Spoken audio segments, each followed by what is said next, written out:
Here we are, folks, back again. Welcome, welcome. Another Tuesday evening. Let's put the pre-show on just for a moment or two. Hope everybody's well. Very buoyant chats tonight. Good to see everybody in, and some very very important points being made as well. And I think Tony and I will be able to explore some of those this evening.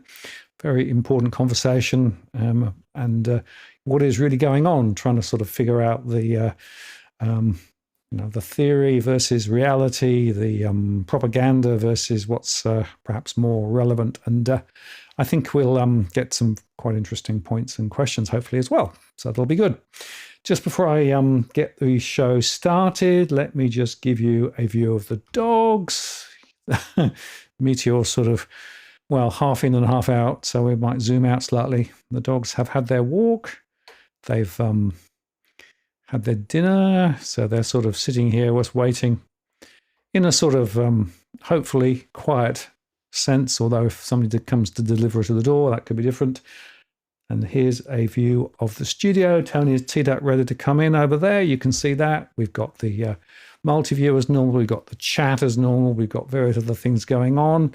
And you may recall last week I said that my streamer was playing up. Well, my main streamer died, so I'm now on my backup streamer. But however, it seems to be working fine, so that's all good. I had a feeling it was failing, and I turned it on today, and it didn't come on at all. So I think the power supply has gotten, which will need attention in due course. But there you go. We can still get out because we do have a backup. Anyway, I guess we'd better get on with the main show. So let me take the pre-show off. I'm going to run the start of show. I'm going to be back in just a moment.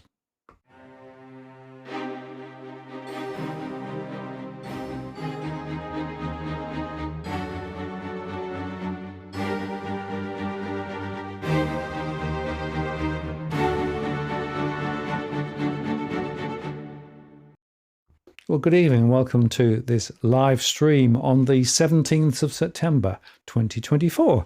It's Martin North here from Digital Finance Analytics. Great to have you on the show tonight. Thanks for taking some time out of your Tuesday evening. And in fact, I'll tell you that Tony Locantro, who's on tonight, is one of my most popular guests. So whenever he doesn't pop up for a month or so, I get loads of people saying, bring Tony back. So the good news is Tony's back. Just before I bring him in, let me just remind you, as I always do, that we don't provide specific financial or legal advice or property advice. This is a general conversation only. We do moderate the chat. Please play nice in the chat room, but feel free to throw your questions and comments in. Specifically, if you have questions for Tony, make sure that you throw them in the chat there. This is as at the 17th of September, as I said. If you would like to get your question answered, use it.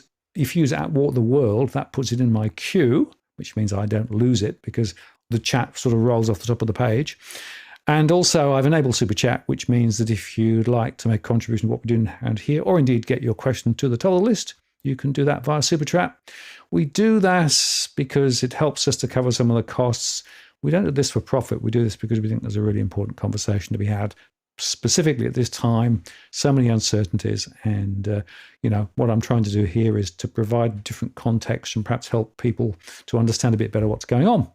Right, let me now bring Tony in. Tony, how are you doing? Great to see you again. Fantastic to be back, Martin. And I'm going to reiterate that I've got no slides tonight to hide behind and no bubbles. I'm coming up to 2 years without a drink, which I'm actually proud of myself because I've just come back from a couple of mining conferences where I spoke at, and can you imagine the effort just to get a bloody water? So no slides. I'm going to let the conversation flow. I think sometimes it's good for a change.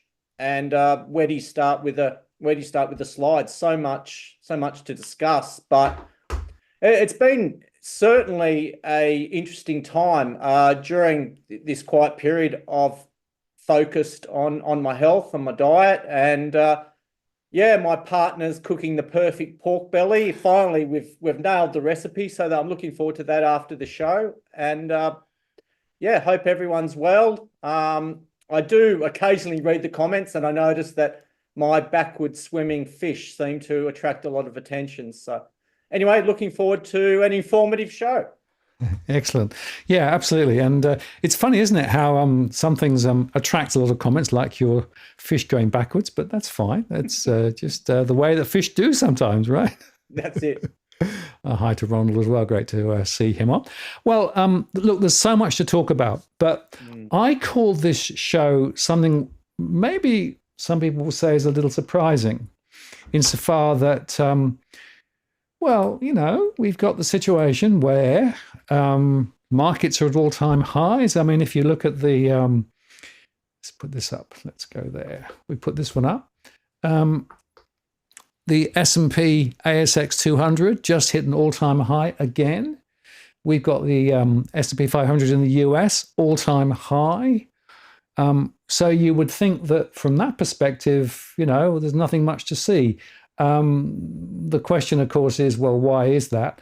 It's also worth, I suppose, reflecting on the fact that gold is also done extremely well. You know, it's popping around its all-time highs as well. So if you were to think about it specifically from the point of view of what the markets are indicating and what gold is indicating, there's nothing to see here. But the question is, you know, is that the full story? And I call this in the time of financial crisis. And the reason I think that's important is because the story is complicated. And it's really complicated, Tony, at the moment in my mind, because what we're seeing is we're seeing some people experiencing very significant growth in their investments, very significant returns from their investments. But we're seeing other people really caught in the headlights of high interest rates and high debt. And I have to say, I don't know what you think, but I question the elevated levels that markets have got to. And I scratch my head a bit and think, well, hang on, how do they get there? It's just absolutely absurd. And if you look at the PE ratio of the ASX 200, it's 21 to 22 times, where a normal average would be between about 14.8 and 17 tops.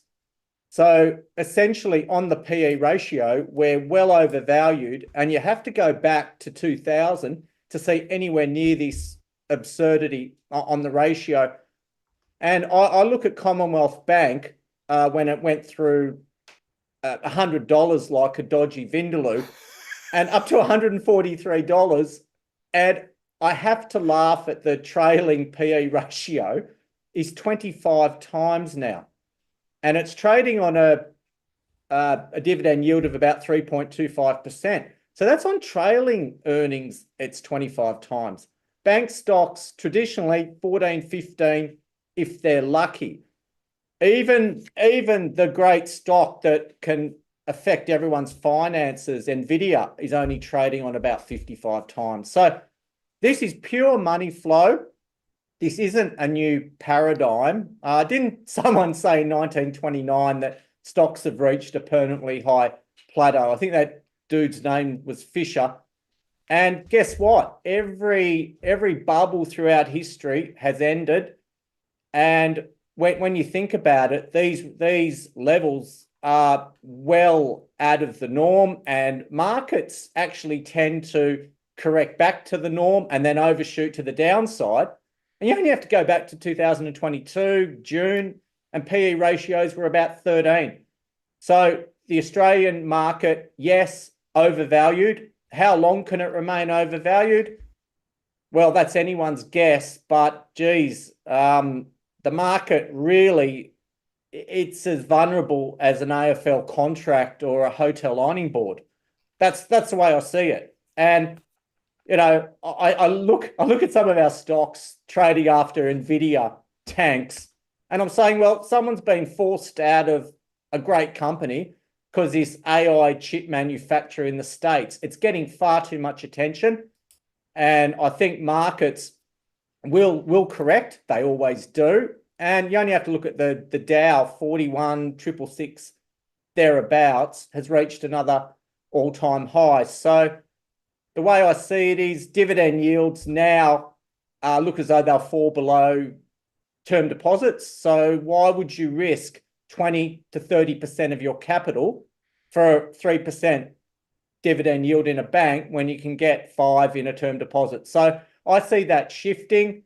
I see one day that Telstra will break out. It just has to. And that's not through the fact that it's a great company. It's the fact that it'll be the desire for yield. And we all know that the desire for yield has wiped out a lot of people financially. So markets, yes, totally irrational. Now, if you have a look at gold's trading now, as we speak, at about 2,575 in Aussie dollars, around 3,700, just off all-time highs. And I was just a keynote speaker at a gold conference, and it's the same old people there. There is no FOMO whatsoever. And in fact, if you put a chart up of junior resource companies, they've dropped 75% in 2 years, whilst the gold price is actually, can you believe, guys, it's outperformed the Perth property market 33 to 25. So there is no speculative stupidity around small mining companies, despite the record highs in gold, and silver's punched back through $30 an ounce. But interestingly, the forecasts for silver are extremely bullish, and that's my top commodity, the one that I'm betting on, so to speak. And targets, are up towards $40 on silver, due simply to Chinese demand. And one of the points made at the mining conference is that Chinese investment in Australian resource companies has dropped off a cliff. And my argument is they'd rather throw $10 million on a knockdown in a dodgy Sydney suburb for their daughter studying arts at uni. So, I mean, go figure, guys. It is very interesting, isn't it? And the article that I'll put up here, if I can just switch to it, it's there, isn't it? There we go. ASX rises to fresh record. So they talk about the record. Gold miners were well bid after bullion reset, etc., etc. Miners were among the indices' top performers. All the normal names there. It's quite possible the gold price could creep up and go past 3,000 US, said Sam Berridge, who's one of the Natural Resource Trust's analysts, and is an interesting story. Now, if you want to sort of take a slightly controversial view, one of the questions I always ask Tony is it better to go to gold or to the gold miners? Because it seems to me that in some cases, maybe the gold miners will actually be a long-term better bet than gold itself.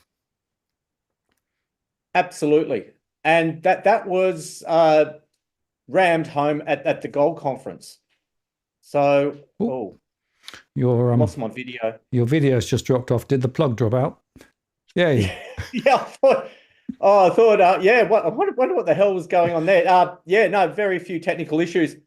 But the risk is, now this is, I'm not complaining about this. Well, it sucks. I'm coming up to 3 years in a small cap company bear market. So, if you want the definition of sandpaper to death, for those playing Locantro bingo, that's been it. And small cap stocks are prone to index risk, as I mentioned earlier, which is caused by bloody Nvidia. But I've looked at valuations of these gold companies, and a lot of them are trading at a third of what they should be. I sat through roughly 80 presentations over a few days. I've certainly got my favourite stocks that I think the major gold companies to get growth prospects would rather buy someone else's production scenario or ounces rather than risking environmental decisions driven by Dreamtime in New South Wales. And I think now we've got environmental and government risks that have, stopped producing operations going ahead, employing people, if anyone watched the Welcome to Country during the AFL match on the weekend, the guy claimed that they've been here 250,000 years, and BC, which he said before Cook. So anyway, all controversial, but if a rare frog holds up a gold mine, the world's just gone totally batshit crazy. But I've had small gold companies, direct opposite of where the gold price has headed. What's going to be the next bubble? You've got to look at, we've had lithium. Lithium has had a couple of cracks, and lithium stocks have capitulated. We had stocks trading well over $2 that are now down to 5 cents. They're mothballing operations. There was a little bit of a dead cat bounce when the Chinese closed an operation, but then we had a rush into niobium. Then suddenly there's Chinese restrictions on antimony, which is used in bullets and military. And then suddenly all these companies are dusting off antimony announcements. So there's always a bubble where the speculative money will head, but it just hasn't headed towards gold and silver stocks, unfortunately. And in fact, a lot of these gold and silver companies are just coming off their all-time lows. So I think that would probably be a contrarian sector as to where to go. And the other interesting point I make is that those that drive straight EV vehicles would consider switching to a hybrid or ICE, and that brings back your platinum, your elements involved in catalytic. You know what I mean? That's what I'm saying, is that we'll go back to these more traditional cars, but I think that hybrids are probably going to do exceptionally well, which means a shift away from the pure EVs. So, there's this belief, often mistaken, that these trends are forever. And, if you go back, that, the belief was that interest rates would never rise again in our lifetime. And all these, that's probably one of the dumbest. And that, house prices will remain elevated forever. Admittedly, they've shocked all of us. And that stemmed from the election in 2019, then COVID, then 0.1 interest rates. And now, you've combined high house prices with a rental crisis where people can't find a place to live, and they're thinking that, they should buy. But, the youth of today have a choice. And that choice is stay home with mum and dad, even if you can't tolerate them, because you just go to your room and close the door. Kids of today don't understand how expensive it is to have air conditioning, to pay the bills, and to feed a family. It's insanity, Martin. And I think I went around the block to say that gold and silver stocks are cheap. No, you some very interesting points, which we'll pick up as we go through the conversation, because obviously there's another side to this story. But my point is, there is a lot of money sitting on the sidelines at the moment. All of the data that I see suggests that a lot of people are unsure as to what to do. And so there's money sitting on the sidelines and trying to figure out. We've got the Federal Reserve, of course, coming up with a rate cut later this week, and it'll either be 25 or 50. And the key question for me on the Federal Reserve is the rate cut, and if it's 50, is it because they foresee a recession ahead?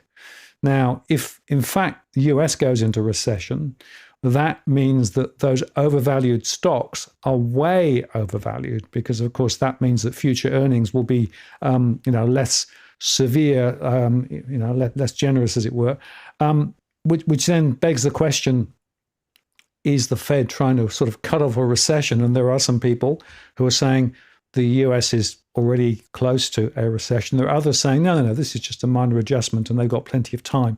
I don't quite know how to read it personally. I have a feeling that under the hood, there are still some quite significant cracks appearing in the US economy with some of the jobs data, but it's quite contradictory. In Australia, I have to say that the economy is going backwards, all but. And of course, if it wasn't for the government stoking the economy through its spending, we would be definitely in a recession. The latest forecast is a $70 billion additional government spend, which is a big number. And so you got to say that whatever happens in the US, Australia is in a very different position. We've got, of course, interest rates that weren't as high as the US, but haven't any chance of being cut anytime soon, according to the Reserve Bank. And we've got this stoush between the RBA and the Treasurer in terms of who's responsible for creating inflation in the first place. But one of the keys to understanding Australia, Tony, in my view, is reflected in this slide. This is the iron ore price, right? And this is the one in Singapore, I think, or maybe it's the US one. But anyway, it's $91.94 at the moment. You can see it's come way off.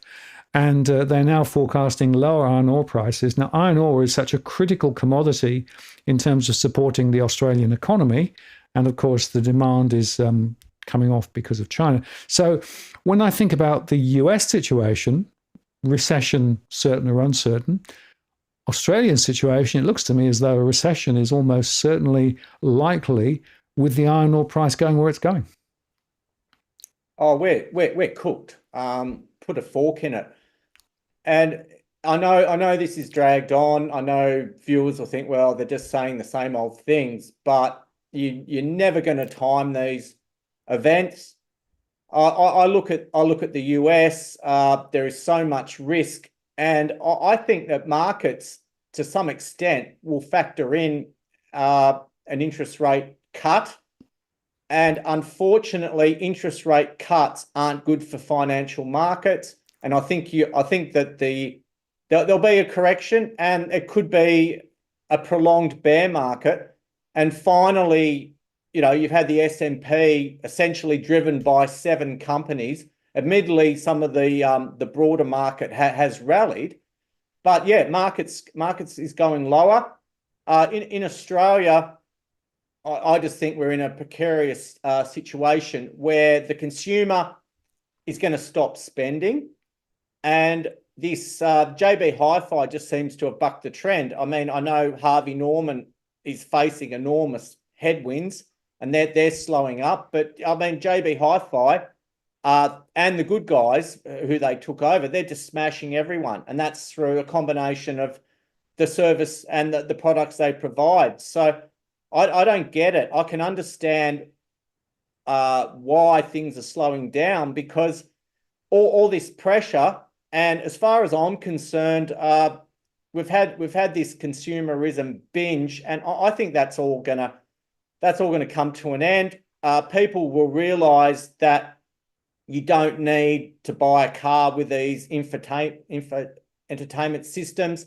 You can simply get a screen, and people will drive their cars for an extended period. We'll let our fridge run. We're not going to fall for the bullshit that's marketing, where internet fridges where you tap on it, you can see into it. I mean, it's all a load of BS, and we're being driven by online shopping. I mean, that's going to fall off a cliff. Again, I've got no shame in admitting I buy my watches off Temu. I think I can pay about $15 and I get compliments for it. I buy my step counter off Temu. Yeah, fine, it's Chinese, but I've got no shame, because I just think people will start to buy what they need, and no one's going to care about brands. I mean, I step into an elevator or see someone with one of those brown Louis Vuitton alphabet style bags, and my immediate reaction is fake. No one gives a shit anymore about all this stuff. I know, luxury goods. I mean, it's the world's biggest shearing shed. So yeah, consumers stop spending. Obviously, there's been so much speculation around craft beer and breweries. To me, opening up a craft brewery, to me is the ultimate speculation, and that bubble well and truly burst. And I know one's around Perth. They're not being frequented as much. And who wants to drink beer that they're trying to make taste like wine? My last boutique beer must have been about 15 years ago. And again, that's speculation. And then people distilling gin with gold speckles in it, for Christ's sake. I mean, again, speculation, and a lot of speculation of poison. So again, to open up a restaurant, there's been articles in Perth where some establishments make 60 cents a meal profit, huge expense to make sweet bugger all. And again, I've, in happier times, I'm happy to support restaurants, but a lot of them find it hard to simply serve me a piece of steak with a few rashers of bacon. So it's not good. It's not good at all. It's dragged on. I've got no doubt that a lot of families are just hanging on for grim death at the moment. And to make another point, Bullock comes out and says the jobless rate is too low. I mean, Christ, are we going to see 10% unemployment? Can you imagine the social unrest? No, I think we're stuffed. And I'll make one more point before I hand it over to you, Martin, that childcare workers just got a pay rise. Some of the, about $5,500 a year. That followed an increase for the aged care workers, probably some of the most underappreciated people in the employment industry. And now, can you imagine the pressure of wage inflation coming now? If a childcare worker can get a $5,500 pay rise a year, I just think there's going to be mass protests. I was a former cop, and we'd do work to rule to get an extra 2 or 3%. I mean, it's just going to happen. So we've got all that to come to look forward to. Now, I'll shut up for a while. That's fine. You're here to make the points you want to make, Tony. That's absolutely fine. And people in the chat are following along quite well. The point I wanted to sort of move to was we're in the situation where we have some people with significant cash balances, significant investments, significant concerns about trying to protect that investments. But there's another side of the equation.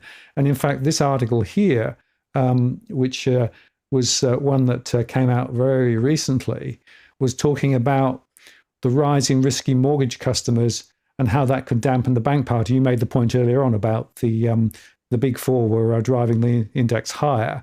But essentially, there is some significant concerns about mortgage delinquencies now, albeit from a low base, they say. And it's interesting, there are some different opinions about that, but one particular commentator said a big chunk of borrowers have problems. Many of them couldn't meet the serviceability test on the large amount of leverage that they have taken out. And now that serviceability test has moved higher thanks to steeper interest rates.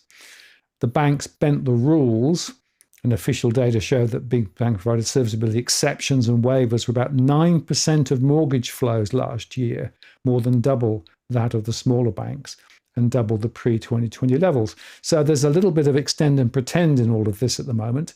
And so this analyst suggests that there's a potential question about the confidence amongst the banks and what's going to happen. At the end of the day, valuations are stretched. There's very little allowance for bad news in current share prices. Rising mortgage stress may prompt the markets to rethink that stance. Now, and I know that there are significant extend and pretend circumstances inside the mortgage business of many banks. We have this idea that if you've got hardship, they'll give you a holiday for a year or so, although ASIC recently issued a report suggesting that just extended the problem out by a year. We also know that quite a few people weren't totally truthful when they went to get their loans in the first place. So the pressure on other households at the moment with those high interest rates are really bearing down. And of course, incomes in real terms didn't really move much over the last few years. In fact, many people are going backwards. So we do have this other sector of the economy, those with mortgages, and I suppose those in the rental sector, who are really caught with the high costs of housing.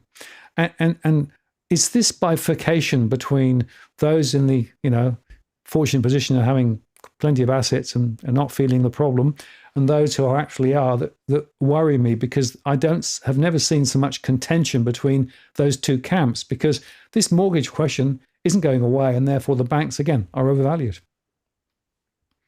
No, and totally share your sentiment with that, because there's so many aspects as to what combines to make this highly risky across a number of fronts, and we often forget about the other side of mortgage lending outside the major banks. And then can you imagine the legal disputes coming with the banker mum and dad as well, when kids start reneging on their loans, and then they'll start to say, oh, well, no, it was a gift. And then we have all that coming as well. And so I guess we're delivering more good news than the Bible tonight, Martin.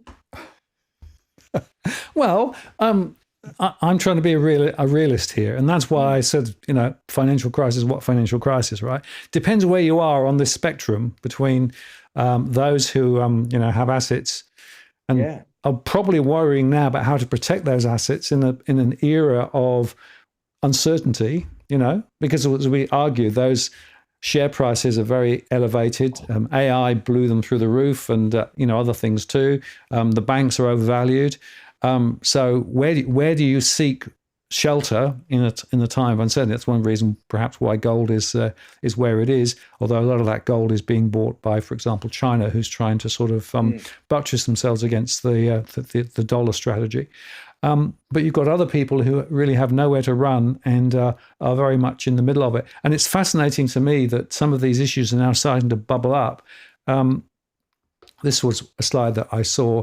Mortgage stress in New South Wales and Victoria has increased by more than 80% in the past year. That's revealed from the RBA. And interestingly, there's a lot of discussion, of course, in the Parliament at the moment about the Housing Australia Future Fund, what the Greens are going to do, et cetera, et cetera. But I want to highlight the fact that the truth remains that there is slightly more accessible construction workers in WA. They call them workable, whereas in fact in some other parts of the country not. But the mortgage pain is real. Thousands of homeowners cannot keep up with higher mortgage repayments on top of their cost of living expenses.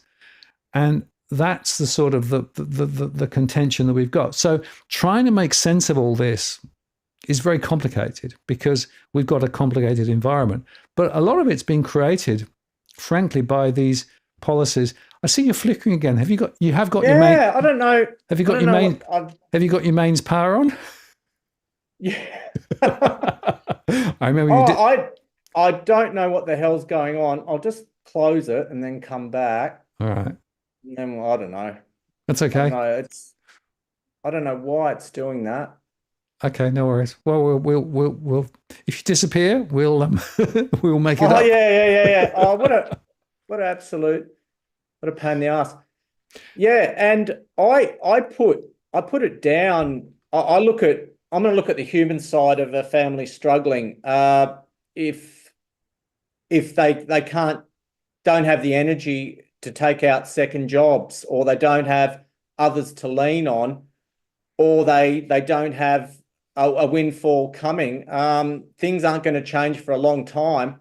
And I don't think 25 basis points is going to change that. So at some point they're going to give up. Yeah, absolutely. Well, already I'm seeing some people who are essentially saying we've run down our savings, we've extended with the bank, so we've got a longer mortgage now for a long period of time. We're still not making it. Incomes are not going up.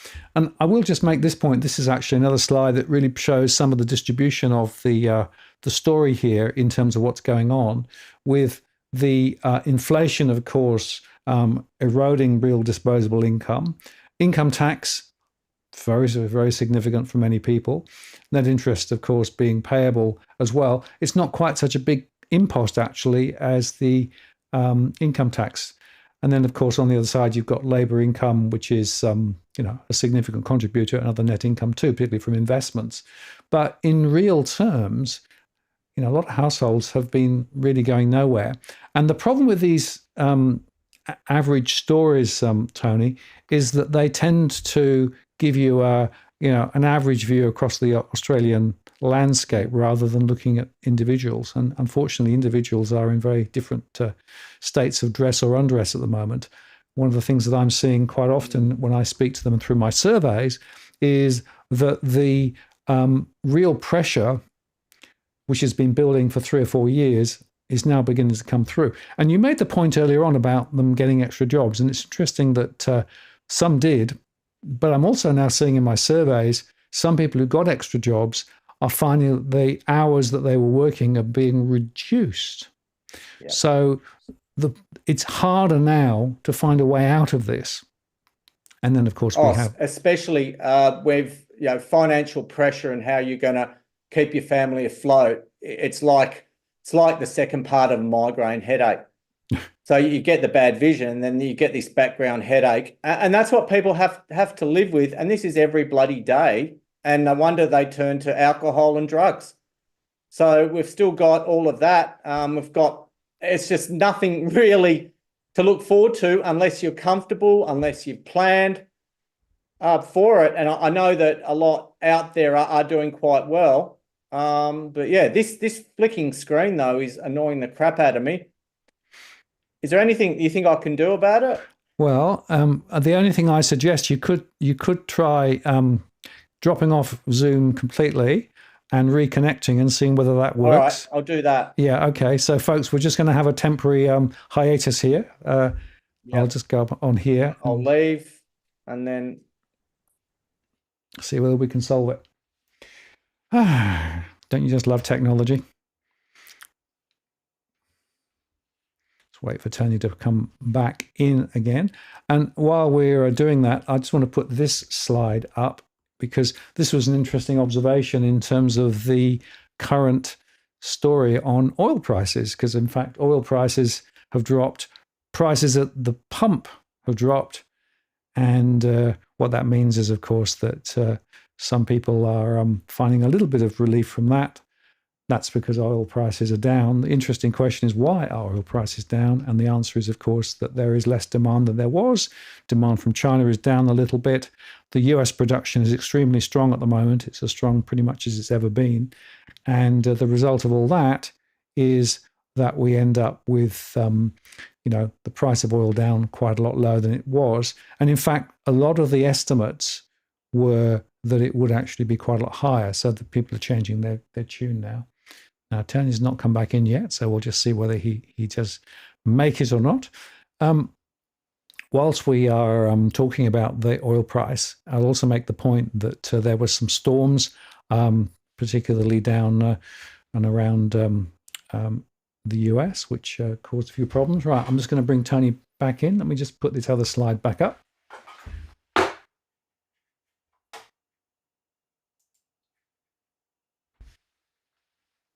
See whether Tony gets back in.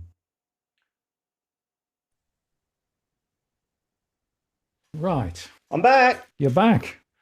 Yeah. Oh, bloody hell. Of all things to get, technical issues. Yeah, well, that's fine. I remember one show a few years ago, my laptop ran out of power. That was even better. That's why I mentioned it. You suddenly disappeared towards the end of the show, and we discovered us with you hadn't got it plugged in. And it was a $5 piece of hardware which I never knew existed. Oh, sorry, everyone. Oh, no, that's fine. Well, that looks better now. So I don't know what that was. All right, yeah, I just found it hard to focus.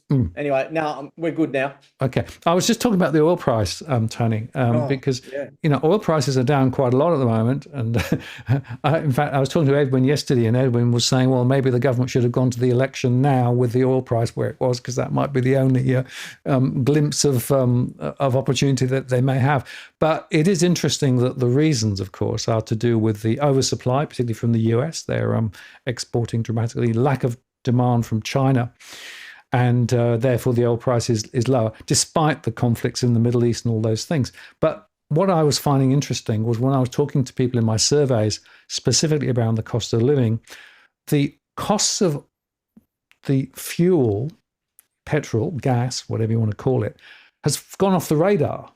It's by no means the most considerably expensive thing that people are talking about. Everybody's talking about the cost of insurance, the costs of food, as you perhaps might expect, obviously the mortgage costs and things like that, and then electricity and gas. They are the ones that are actually really worrying people. So in other words, the cost of fuel is now not where it was in terms of expectations. And I think the insurance costs are one of the most killer costs that I'm seeing. A lot of people are actually not renewing their insurance because they can't afford to, which of course is also a risk in its own right. Yeah, before the show, I filled up in Perth $1.54 a litre. That's the cheapest I've seen for a long time, but we have the most obvious fuel cycle in Australia. All you have to do is put petrol on a Tuesday because tomorrow it will be 45, 50 cents more expensive. And I've just made it a habit of picking up petrol on a Tuesday. And you're right, it's not widely discussed anymore, and it's come off the headlines. And again, before the show, I get emails from Spud Shed and Farmer Jack's, and I'm searching for reasonably priced protein, which is meat, or if I can get barramundi on special, because I'm looking for that quality. I'm not going grass fed because then you've got to add $30 a kilo. So I'm always seeking out specials, and I do it. That's just the way I am. But certainly you look at the cost of groceries. Again, Aldi always proves to be the cheapest, but I've never really shopped there at all. Insurance, my car insurance probably up 40%. 40%. Home and contents insurance through the roof. And then we've got the regular increases on health insurance. So I don't know, are people just going to buy a reasonably priced, age-appropriate car and just get CTP with it? Because you look at the costs of young people insuring a car, you're looking at $3 or $4 grand a year as well. So you're certainly right about that. And no real costs I've noticed are coming down as well. Are people going to take up stream cycling where you leave Netflix, then you might join Apple to watch some shows? I know we're about to do that at the moment, to watch slow horses. So we'll go back to Apple, watch a few shows, then quit Apple. Doesn't matter how much money you've got or what position you're in. Why would you just throw it away? And we're going to look back when the shit really hits the fan, Martin, and think, why did I have to have that? Why did I need that? Why did I spend all that money? Because we've just come out of a period of, as I said, 0.1 interest rates, and people were throwing money around everywhere, making stupid impulse purchases online. And we just, as I said, mentioned many times, I think the age of consumerism is heading towards its end for now. That's not saying we're going back to, immediately back to the 70s where you could survive on one income and you paid 3 to 4 times your income for shelter, and you could buy things that were cheap and you could survive. But those days are gone. And why? I mean, our lives now, why are we going to have to go through these financial struggles, which leads to domestic violence, mental health issues, and it's all to do with the prices and interest rates, and everything has just gotten out of kilter. And it's just going to be a slow process to get back to the long-term average, and then hopefully we get some respite where shelter becomes affordable, if not cheap again. And it has been, and it is a cycle, and cycles do not go forever. And these levels are certainly not permanent. maybe more so with food. But I came up with an example recently where it's worth paying an extra $3 or $4 for a red rooster chicken over a supermarket chicken. You just can't compare them. And I think, if that's your luxury, I think it's worth splashing out for. Yeah, well, sometimes, what you pay for is what you get, and sometimes not. That's the problem, is you need to sort of to kick the tires and work it out. But, you make a very important point that, wherever you look, the costs have risen. And, of course, the inflation effect cumulatively over the last 3 years has been dramatic on people's budgets. And, whenever people talk about, inflation's coming down, well, yeah, inflation is not rising as quickly as it was. In other words, the prices that you are paying are still going up. They're not going up just as fast. But if you look at where they were, 2 or 3 years ago, where they are now, they are significantly higher. And that's putting a lot of pressure on a lot of households across the country. And I'd like to touch specifically on Western Australia, because Western Australia is an interesting case study, right? In recent times, the home price trajectory in WA has been nuts. We're up 20-25% over the last year, and a lot of people coming into Western Australia, a lot of investors buying in.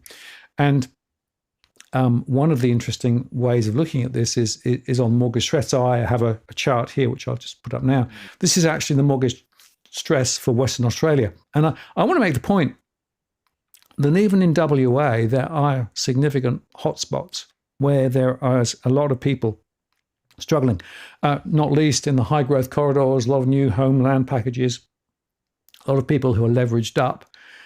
Now, that's an important context for thinking about where WA. We touched on a little while ago the iron ore price, which is down. There's already been some job layoffs in WA from the resource sector. So what's your take on how WA is facing up on its trajectory over the next 2 or 3 years, and how do you see this playing into home prices in WA? Well, again, 25% in a year, it's just simply the flow of speculative money. And, in the paper recently, someone jokingly put up a sign on a for sale sign saying locals only. So again, speculators. Last time, if you look at New South Wales and Victoria, the punters ended up in Hobart, which is like a lobster pot. And then again, they went to Adelaide. Adelaide's done well. Finally, the stupid money has made its way to Perth. And I was reading an article before I came on, suburbs where you only need 50 grand for a deposit. Well, put it this way, you probably need bars and a vicious dog there. But on the flip side, you're probably close to some drug dealers. So again, they don't take into account that people don't want to live there and they don't belong there. People, just because you can buy a house in Broken Hill, which is a beautiful place, I've been there a few times, at some point you see them for 30, 50 grand, maybe a bit more, doesn't mean you go and live there. Units, people saying you need to buy units. But what's happening is some of these iron ore mines, they've been high grading. And what I mean is they've been mining their high grade ore, and now that's depleted. The price is dropping, that there are layoffs. And the first thing that someone's going to sell is probably the jet ski, which they've used a few times, or their high performance cars, which does, I guess that flows on from younger people having a huge income where they're FIFO. And as I've harped on for a while, it only takes a few people in the one suburb to sell. Real estate agents have to feed themselves. And then, there's two ugly words, and it's called price discovery. So this 25% rise, maybe some more upside, but I don't think we really want it here, unless because if you sell in this market, you've got to buy in this market. And with our vacancy rate at 0.7, where do you live? And I'm hearing stories about people now moving into share houses. It's the only chance they've got. And you have to share a house with 6 other people and you're still paying $250 a week. So it's a housing crisis. Can Perth keep going? Absolutely, because stupid money can go on longer than anything, really. But we're not hearing as much hype on interstate investors buying anywhere because it's cheap. Maybe a couple of years ago, I mentioned, Camillo Armadale being a good area for first home buyers. I mean, those suburbs have seen 40, 50% increases because they're coming off a low base. So, yeah, and we're going to have these mortgage belts where people are struggling. If you probably head north up Wanneroo Road. You look at the potential mortgage prisons by the sea. We're now building north of Alkimos. The train line keeps being extended along with the freeway. These are a lot of key start first home buyers where they are going to get hit with the high interest rates as well. So it won't take much to slow our market down. Already cracks appearing. I doubt 25%'s been added to my house in the last year. And I think I bought reasonably well. I'm within 10 kilometres of everything. And that includes a decent beach, decent shopping, a simple bus ride to the city. And again, a couple of suburbs up, if I had to buy, it's still relatively cheap. But I'm looking at the suburbs and to think that there's an opportunity for people to buy, 12 within 12 kilometres from everything, and get a property with a 5 or a 6 in front of it. So, I mean, I think a lot of the cheap stock is being snapped up around here. Nothing's lasting on the market at all. And, that's the research you do when you're walking your dog. So I just think we've come off an incredibly low base. Speculators have got nowhere else to go. I mean, what are they going to do? We're going to ramp the crap out of Darwin next. I don't know, but I think it's a speculative bubble. And I look at, they put up the national average house price at 900 grand, or let's look at the average income at 90 grand. That's 10 times. That's ridiculous on a national basis. And again, Brisbane just drives past Canberra and Melbourne like they weren't there. Admittedly, the Olympics are coming to Brisbane, but I mean, sell the fact. How Brisbane's going to compete with the Paris or LA that's coming? They've advised Brisbane to keep their own identity, not be like anything else. But Melburnians would be spewing because, hey, they've got the MCG, Marvel Stadium, Flemington, Caulfield, and a cafe lifestyle. And they'll say, well, why would people buy in Bris Vegas? So it doesn't matter what harbour you've got, what view you've got. Once speculative money hits it, it's just going to overtake. And admittedly, I have to go back 18 years, guys, when Perth was briefly more expensive than Sydney, despite the fact we don't have the Harbour Bridge, we don't have the Opera House. We stayed at Crown Barangaroo recently, only because that's where my conference was, and we got it half price. But I looked at the view, I marveled at the view for 10, 15 minutes. Then I was completely sick of it. And in a bear market, people aren't going to care about views. It's just a marketing ploy, or close to cafes and shops. Well, duh. And then we're using, admittedly in the old days, there were good selective state schools. And then people aren't going to give a shit about a school catchment area. Why would you pay 50% more to send your kid for one of these schools? I just think that all that marketing bullshit's going to come to an end. But I guess I don't know when this speculative frenzy is going to stop in Perth, but real house prices, let's go back, and this is with house improvements, tend to grow at 2.5% per annum. I think 25 is a bit stupid. Yeah. Yeah, well, there's no doubt about it that we are seeing significant spikes up. But I just want to remind people, if you look at the long-term trend in WA, if you go back 20 odd years, right, there are still prices that were higher back then than they are now. So, because they went all the way down and then they went sideways and then they're going up. And interestingly, the latest analysis shows that the default rates are highest in WA. And that's because of the previous cycle that we had, peak and then drop. And that tells us that this can take quite a few years to shake out. So, everyone was saying, well, with a mortgage cliff. No, people will hang on for quite a long period of time. It takes quite a few years for all of this to sort of grind through. And it is interesting to me that as house prices are actually peaking in the West, we've got the default rate rising in the West. And some banks actually being a bit more cautious now about what they're prepared to lend in the West as well. So all of that tells me that we are going to see some adjustments ahead.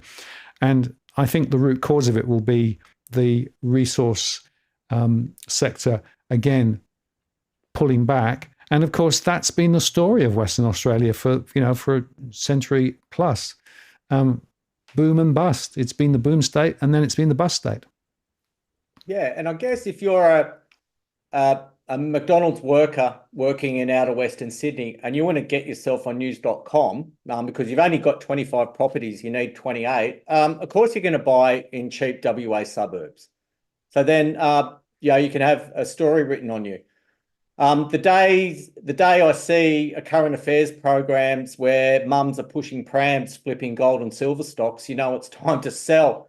But again, the press are enthralled with people that will own $5 million worth of property, yet owe the bank 12 to 15 mil. And these people need to be admired. They need to write books. They need to sell programs. So again, it's just a massive fugazi.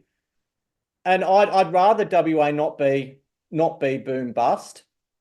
But if people can sell the Perth market and find somewhere else cheap to buy, but the cheap opportunities are drying up due to speculative money. And again, it's like any sector of the stock market where cheap assets stop in Australia. They tend to go to Brazil or Africa, maybe attempt to peg some ground on the moon. So again, it's just stupidity. And wrongly or rightly, I was doing a talk in Sydney and I said, my definition of a market, it's a collective of people with no fucking idea what they're doing. And that's exactly the case. And it's up to us, hopefully informed people, to benefit from these irregularities and people's stupidity. And again, you look at the Hook Tour girl. If people that don't know her, Google her, and I see her interviewed saying she gets a shock now to look at her bank account and where she's made a stupid comment about oral sex. So you just don't know where your luck's going to turn. You don't know where your luck's going to turn. And those lucky people that bought a house in the roughest suburbs in Sydney during the late 80s. I know I used to surf there. If you bought a house in Curl, rough area, Freshwater, Harbord, North Manly, rough areas, now suddenly they're blue chip. I used to be a cop around Bankstown area, blue chip. Cabramatta, blue chip. Marrickville, Albo lives there. I used to chase cars with people throwing out casino chips and white powder. Gangs. Now suddenly everything goes blue chip. Perth, you're going to have that struggle. We've always got Cottesloe, Claremont, Dalkeith, Nedlands, but try turning some of these outer suburbs into blue chip locations. You can't. You cannot. And if you got to look at how people maintain their gardens, how many rusty old boats and trailers they've got, hoarding stuff. But I think the risk now, maybe there's a little bit more upside in Perth, but as soon as some of these iron ore mines really start to struggle, lithium mines as well, it only takes a few people to lose their job, and a whole area of a suburb or an entire suburb, you get your 10-15% correction. So risk certainly now to the downside. And I think relative to where we are, the price to income ratios historically in Perth are still expensive on a historical basis. And further downside pressure in the iron ore price, I don't think the super profits the gold companies are making can make up for it. So, I don't think Perth's going to certainly perform as well as it has. And I mean, those may be thinking that Melbourne's decline, maybe they think it'll get back to being the second most expensive. I don't know. So, there you go. Very interesting. I like Otto's comment there as well. Yeah, absolutely, Tony. And look, nobody quite knows how it's going to play out, but it is worth, I think, just looking over towards Melbourne and just making a bit of compare and contrast, right? So if WA is the house boom sector, Melbourne is going the other way. Prices have continued to drift lower in Melbourne. There are more listings coming on the market at the moment, more property investors trying to get out. Interestingly, they changed one of their regulations recently with regards to continuing to use gas in the home for cooking. They were going to turn it off, but they've decided not to. But you've got to say that, the Melbourne story is probably a leading indicator of what we're going to see more broadly.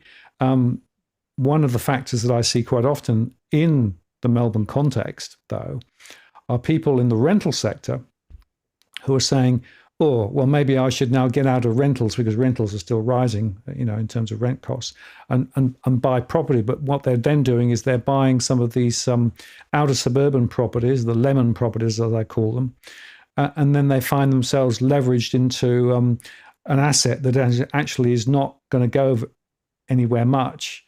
No. Quite often, they're actually buying ex-investment properties that have problems too.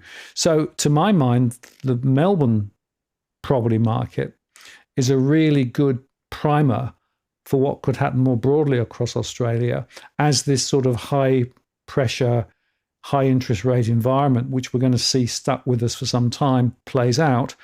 And I think that's a factor that people need to bear in mind. Unfortunately, though, there are still people who believe that property prices can only ever go up. Yeah, and obviously New Zealand has proven to be the leading indicator. Which, you look at areas in New Zealand, I've seen it, down 20 something percent, and their economy really has led us, they're the leaders now. But again, it's hard to predict where stupid money will go. And I know the period around COVID, the 0.1 interest rates have made property realists or people real about the economy look stupid for a long period. But who would have put a global pandemic on their bingo card, or Labor losing that election? The world's things have gone crazy. God knows what's going to happen in the States. Someone's camping out for 12 hours on a golf course with a rifle. It's just, who knows where it's going to head. But if there's an acronym now, if you're able to, my acronym pretty much is GTFO, and you're all welcome to work that out yourselves. little bit of homework there, folks. There's another factor in all of this, which I think I just want to touch on, Tony. There were some really interesting articles this week about the Bank of Nan and Pop. I don't know whether you saw them, but it is quite an interesting story because what they're talking about is the great wealth transfer. It's interesting because this article had the housing is eating the economy. The sector's woes affect the entire economy, which is what we've been touching on. The housing sector's too big, it's gobbling up everything. But they did make the point that the boomers are actually skipping their kids and giving directly to their grandchildren. And there was a piece of research that showed something like $4.9 trillion of baby boomers' wealth, and it's sort of flowing into various sectors, children, grandchildren, and what they're then doing it. Some of them are holding to invest it. Some are paying off debt. Some are actually spending on luxury goods. But quite a few are using it also to buy property. And again, the articles make it quite clear that the inheritance is changing the game for many families. And it's really creating a bifurcation between those who have family money and those who don't. And I actually made a show over the weekend called Look Who's Wealthy Now, because what this is telling me is that if you are in the fortunate situation where you have money in the family, and, either the boomers are handing it down, or they are actually falling off the perch, and then the money comes down through inheritance. But this is a big factor, and I wonder whether this is something which people should bear in mind too, because I'm seeing it in my surveys that there is a bit of a splurge at the moment of people who are buying property and investing in other assets through that family money. But it comes back to, if you're not a family that has that family money by way of background, then you've got no chance of getting into the property market, and you've got no chance of building wealth. So once again, we've got this bifurcation between the haves and the have-nots when it comes to family wealth. Oh, it's as we know, I think at one point you said the bank of mum and dad was the 9th biggest bank in the country. Yeah. And again, I can see that a lot of the boomers, so to speak, the fastest gifting to the kids will happen before they're forced into a home. And when that gifting certainly tightens up, and they're going to look about, well, what am I going to do with all this money? And the kids are under pressure. So it makes perfect sense that they'll gift it. But again, what about those that have already blown their inheritance or are in a weaker financial situation? And I still think that when things get tough, people will turn to gambling. More so, we've got the Spring Carnival coming up now, Melbourne Cup. I out of habit, I'll buy a few MSWA tickets. So the odds of winning, I think, $500,000 on the early bird was 1 in 50,000, and you're not going to get those odds playing any lottery or lotto. Plus, it goes to a good cause. So we're going to see people take more risks. Figures are showing that I think it's about 7% now, maybe 10% aren't scanning their items properly as well. And I know that when I went in to get some bars for my partner, I bought 20 of them, and then suddenly they come over, they watch a replay of my scanning just to ensure that I didn't steal something. So again, it's just, I think it's turning into an absolute shit show. Yes, I think things have been prolonged, but there's only so much humans can take living with the severe background headache that's financial pressure, which stems to, it moves to every aspect of society. And I think, you're going to see a lot of parents that, they want to be present with their kids. I don't think you want to be worried about money when you go to the park or are trying to spend quality time. I just think our quality of life has certainly nosedived. People say, well, look at all this technology. We're just a nation of, phone addicts now. And we're addicted to all this crap. But again, we just want to have a simple life, get back to things that matter. But unfortunately, to get there, we're going to have the mother of all economic resets. And things are slowly happened. I mentioned pay rises to the lowest paid workers. There's going to be a lot more pressure to try and get everyone in line. I just think there's a lot of pain coming. And you look at those riots in Melbourne. What they're doing to the police, the stupidity there. I just hopefully we can hold it together a little bit socially, because we don't want to see all that. We don't want this country to turn to shit. And I actually watched part of Matt Barry's speech. I think it was called "Put Another Aussie on the Barbie," and I'd advise those on here to seek that out on YouTube, because the responses to his talk were very good. And Matt spoke with no bullshit, and I think that, you know, it's just a shame that it didn't get more mainstream attention. So yeah, certainly check that out. Yeah, I would underscore that. In fact, he quoted my stress research as part of the picture that he actually painted. And, you know, when you actually stand back and think about all of the jigsaw puzzle of pieces, he really painted a quite concerning picture about the strategic direction, I should say, of the country. And, you know, some really big questions. And of course, right up in the middle of it, you've got the old migration question, right? The net permanent migration and long-term arrivals still up there.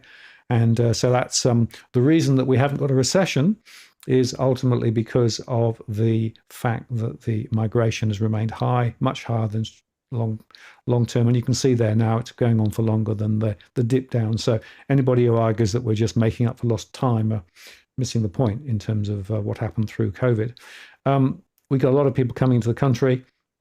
And I'm quite amused, Tony, that one of the arguments now being made is we need to actually prioritize bringing migrants in with building skills so that they can build more houses for the migrants who are coming in the country. And I'm thinking, hang on a moment, that sounds a bit recursive to me. Yeah, and who knows about the quality standards as well? But certainly, you look at the building crisis here. I don't know how much publicity it's got over East, but Niche Living, one of the heavily advertised building companies, is at a standstill, and they've got over 200 houses that are unfinished. They're going to revoke their building license. Then people could lean on insurance. Now they've been granted a stay. So we've got builders falling over here all over the place, and it's just rampant now. And you sign up, obviously there was a rush to get slabs down when these bonuses were around, and now they just don't have the materials. You've got prices of all these, everything's just gone up. A lot of companies that underquoted to get business were found out. So again, you know, you've got to have companies surviving and thriving before you can start employing migrants with building skills. Well, that's right. And in fact, in my SME surveys, I'm seeing a considerable, you know, gloom spreading amongst particularly smaller businesses who are now being hit over the head from the ATO for, you know, taxes that they have to pay. Their costs of production are actually continuing to go up. The ability to be able to pass those on in terms of higher costs to consumers or to their customers are actually under pressure. The building construction sector, definitely the lead area, more than 3,000 firms gone pop. And unfortunately, what that means is that a lot of those small businesses actually own property and quite often have got that property to support the business. So, you know, no surprise then we're starting to see some of those defaults coming through from the SME sector. For me, that's the bellwether. And you know, the other angle on this, of course, if you look at the profits of big corporates, they've continued to track higher and much higher relative to the incomes that people have actually been able to generate from what they're doing. So we've got a society that's sort of tilted towards the big end of town and large corporates. Large corporates, of course, tend to have their own agendas. And also, if you're in the construction sector, you're looking for more government handouts now to be able to help cover the costs of building, which I think is just pretty remarkable. So you can see that it's a bit nuts, really, what's going on here. But the most nutty thing I want to turn to in sort of the final segment, Tony, is the legislation that came out last week. This is to do with the misinformation discussion. I'm not sure whether you've come across it, but it is worth just looking at it briefly. This is actually the meaning of serious harm, right? And basically, imminent harm to the Australian economy, including harm to public confidence in the banking system or financial markets. So if this bill gets up, and it's likely to, it means that it's going to be much harder to have the sorts of conversations that we've had today, because what that means is that the large social media companies will effectively be detuning their algorithms so that anything that is contentious will be detuned. I actually wrote a post and put up the other day called Controlled Shut Up, Say Nothing, Obey. Because what this does, in my mind, is it reduces the ability for us to have an open conversation about the things we've been talking about this evening. And specifically, of course, truth is now being defined by the government. Oh, or if you're at a university, you're also allowed to say what you think. But beyond that, basically, shut up, don't have an opinion.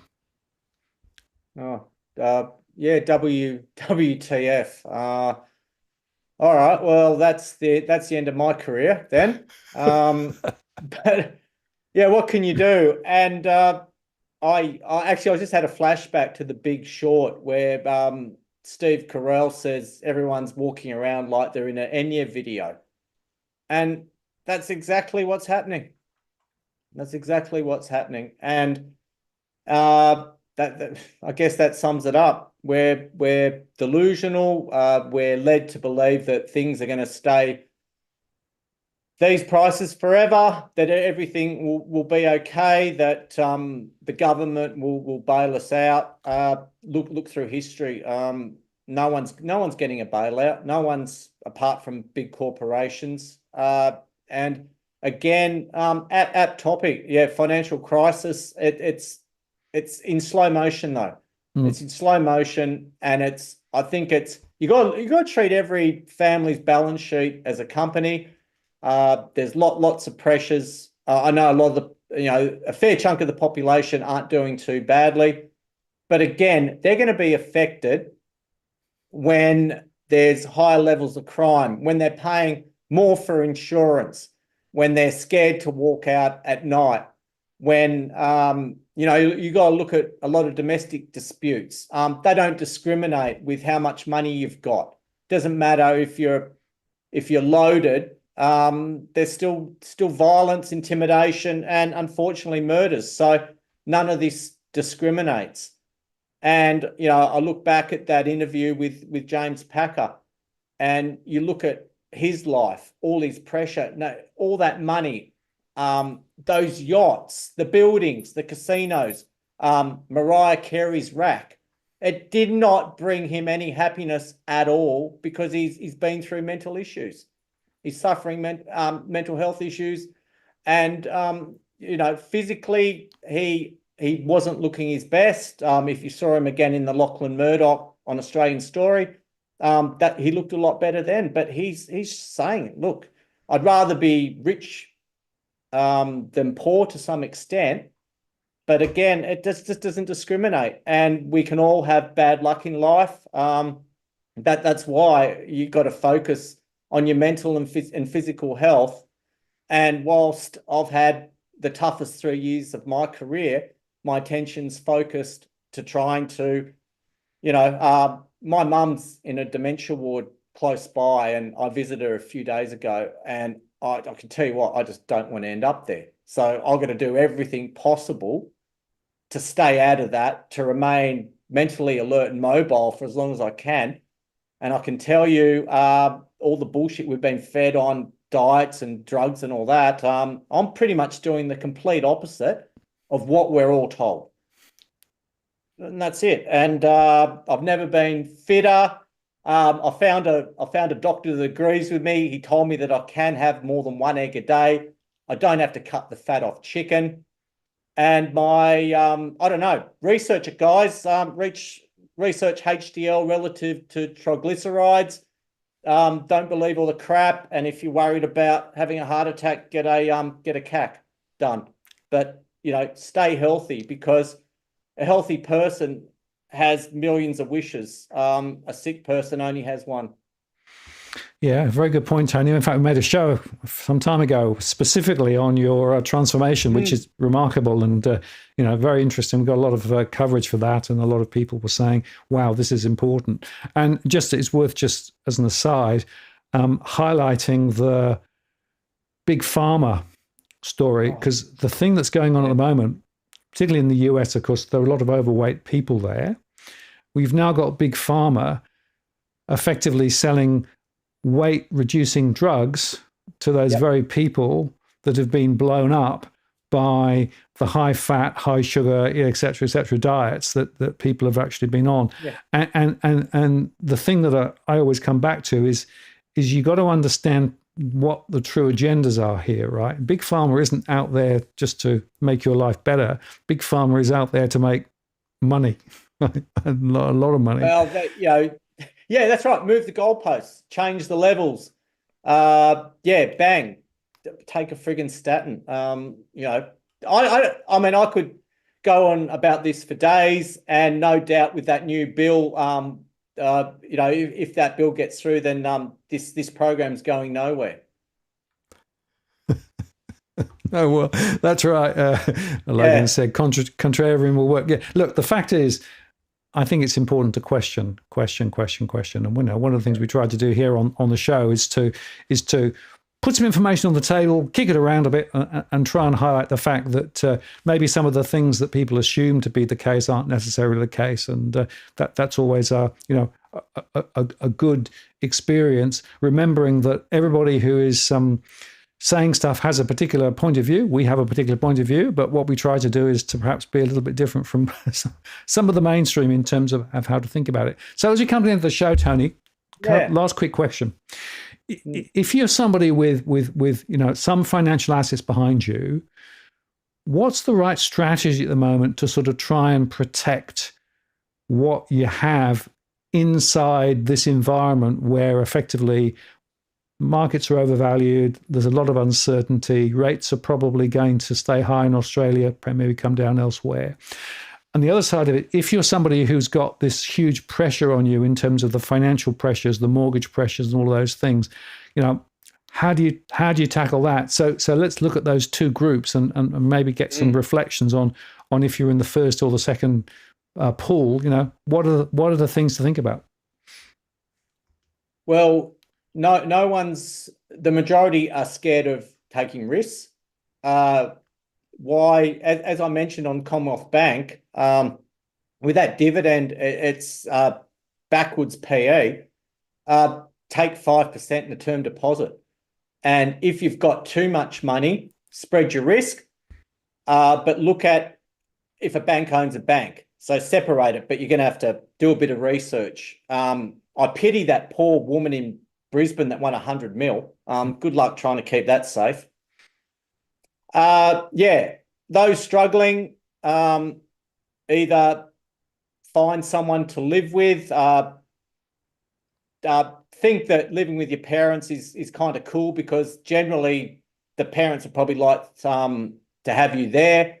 Look at alternatives. You're going to have to sacrifice, your kids having their own room, just for getting change. You mightn't have a backyard where you could roll a cricket pitch. But generally, if you're really struggling and you're exhausted most of your avenues, GTFO, because again, you can sell some of these assets at in a ridiculous market, which admittedly keeps going, but we're closer to the top. And the top's not far off. And again, I've had 3 years of a bear market in my sector. I couldn't imagine 3 years having a property bear market, because that's certainly going to happen. And my 3 S's now are sex, steak, and sparkling water. There you go, the 3 S's, which sparks joy. That's what you're going to do. Just freaking be happy. This whole world is turning into a Benny Hill skit. It's just, WTF, what the hell are we thinking?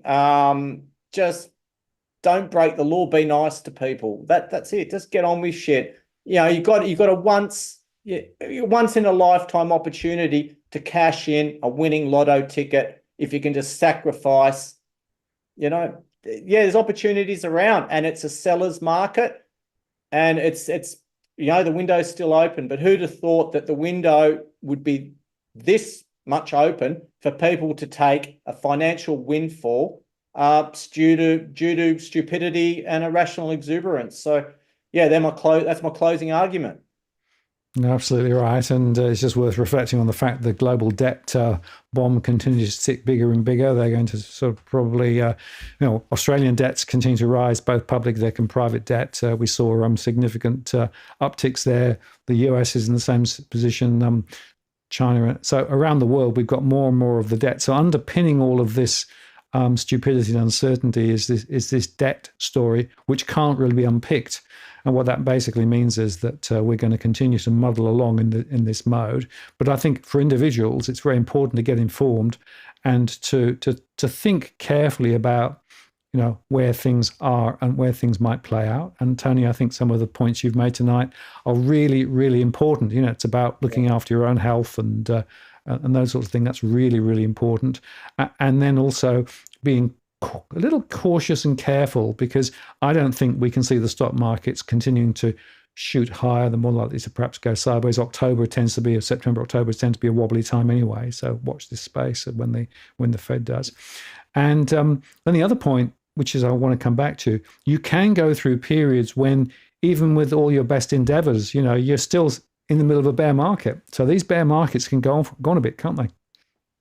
Oh yeah, and I'm in one. I'd love a turnaround, but it's just hard to stomach when your two commodities you're backing, gold and silver. Gold is near a record high. Silver's got a bit of work to do, and none of this makes any sense. And you just got to move on, deal with it, and fight. But fighting mentally and financially is hard work, and it's just detracting from our lives, unfortunately. So I saw that. That's why the orchestra stayed on the Titanic. What a great comment. Oh, I love this community. Yeah, no, it's I love good. it. I always go back and read the comments, and Well, Tony, I want to say thank you very much for spending some time with us this evening and going through some really, really important issues, and always value your perspectives, as indeed we know that the community does too. So I've put details of your website in the comments, and also I showed it on screen a second ago. So if you want to find out more about Tony, go there and do that. And I'll look forward to picking up the conversation down the track, as we always do from time to time. Always plenty to talk about. And I hope that your evening meal is as good as you expect it. I'm sure it will be. Yeah, perfectly cooked pork belly. And the mother-in-law gets here in 6 hours from Hungary, and I think she's just about to dodge the floods, which anyway. Excellent. Thanks, everyone. Thanks for having me, Martin. I'm always available, so just reach out via email, and gladly come on the show with no technical issues next time. we got there. And thanks very much, Tony. I'm going to take you offline now, and I'm going to close the show. Thank you. Take care. There you go, folks. Hope you enjoyed that. Insightful as always from Tony, and we played a bit of Locantro bingo on the way through, which is great too.